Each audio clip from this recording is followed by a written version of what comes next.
Everyone, তো এই যে দেখতে পাচ্ছ আমার হাতে দুটো আইস কালার বক্স আছে। এটা এখন ফ্রিজ থেকে বের করেছি, যেহেতু এটা আমি ইউজ করে ফেলেছি, ভিডিও করা হয়নি, কিন্তু ভাবলাম যে আপনাদের সবার সাথে শেয়ার করি যে আমি এটা কিভাবে কি অ্যাড করে মানে আইস বানাই এটাতে।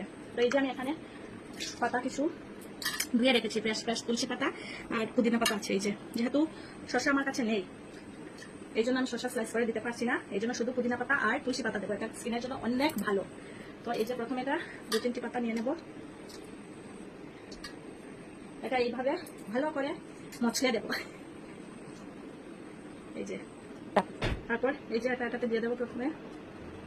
যদি চাও তাহলে হলুদও অ্যাড করতে পারো, কিন্তু এখন আমি হলুদ অ্যাড করবো না, না। আর সঙ্গে হানি অ্যাড করতে পারো, হানি আমার কাছে নাই।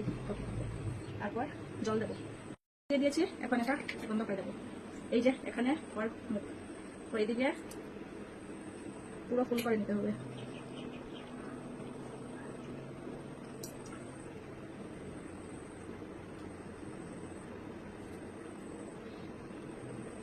এটা পুরো ফুল হয়ে গেছে, এটা মুখ বন্ধ করে দেবো।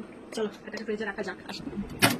এই যে আইস বক্সের ভিতরে প্রথমে আমি এভাবে রেখেছিলাম, কিন্তু এটা এভাবে হয় না, তাই আমি এভাবে ফেলে রেখে দেবো।